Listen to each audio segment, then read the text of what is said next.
Encore et toujours la Seconde Guerre mondiale, sans doute l'une des boucheries les plus importantes de toute l'histoire. Avec sa petite sœur, quelques années auparavant, elles ont marqué les esprits et changé le monde contemporain à jamais. Presque un siècle plus tard, nous avons encore plusieurs noms en tête lorsque nous évoquons cet événement, que ce soit Himmler, Göring, Goebbels, mais si je vous dis Rosenberg, et plus particulièrement Alfred Rosenberg, est-ce que ça vous parle? Rapidement écarté du pouvoir par ses confrères peut-être plus imposants, Alfred Rosenberg n'en est pas moins l'un des fondateurs, si ce n'est même le père du nazisme. Resté dans l'ombre de son Führer et du Troisième Reich, Alfred Rosenberg n'en est pas moins responsable de l'une des plus grandes atrocités de toute l'histoire, soit la solution finale.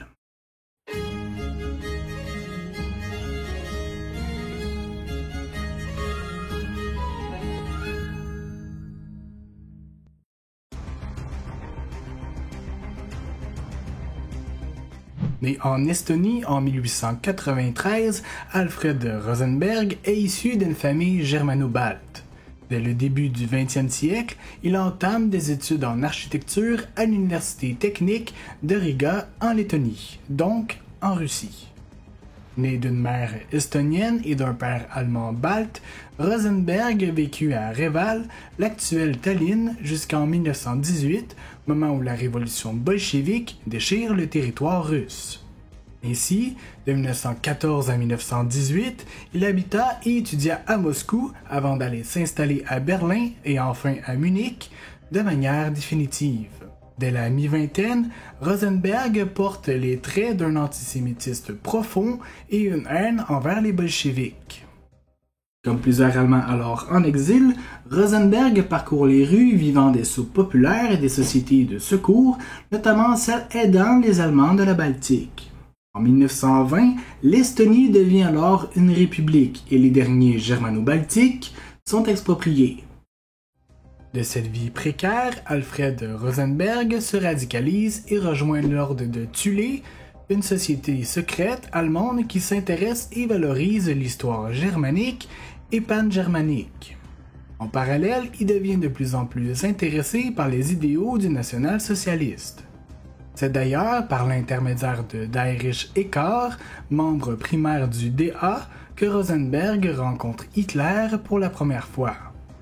C'est à la suite de son adhésion au parti dès 1920 que Rosenberg devient le rédacteur en chef du journal de l'NSDAP.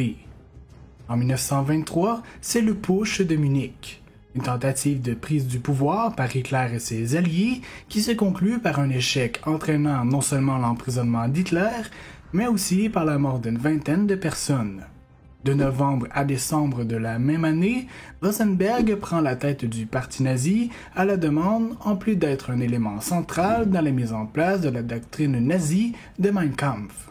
Bien qu'il devienne alors un confident de première qualité pour le futur Führer, Rosenberg n'est toutefois pas pris au sérieux par les militants du NSDAP, simplement vu comme un intellectuel et non comme un leader.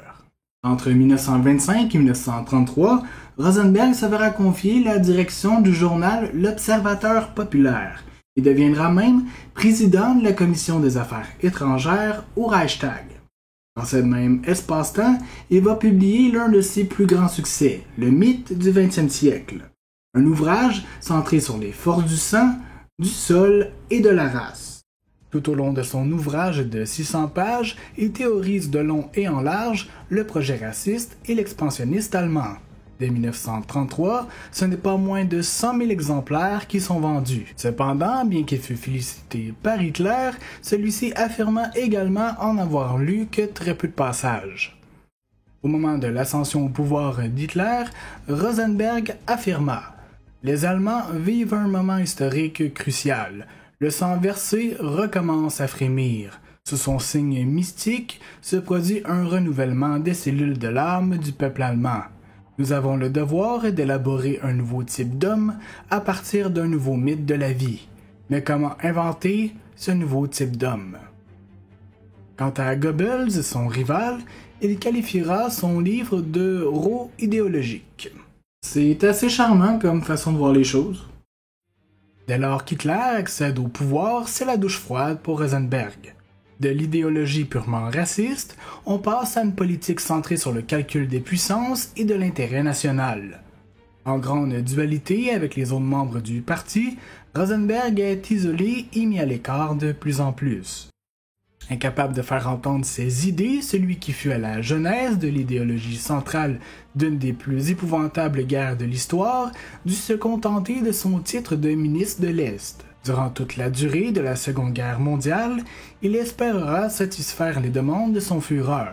Cependant, Heinrich Himmler et Hermann Göring occupent déjà des grands sièges dans les régions occupées de l'Est, laissant alors Rosenberg sur le banc. Rosenberg, une fois la guerre éteinte, est jugé et condamné par pendaison, comme plusieurs autres dirigeants, lors du procès de Nuremberg. Il disparut alors dans l'ombre, tout comme il l'a vécu près de 20 ans avant. Voilà, c'est tout pour cet épisode. J'espère que celui-ci vous aura plu, même s'il était peut-être un peu plus court que d'habitude. Si c'est le cas, n'hésitez pas à mettre un pouce, à laisser un commentaire, à activer la petite cloche et surtout à vous abonner. Et moi, je vous dis à la prochaine pour une prochaine vidéo. Bye bye!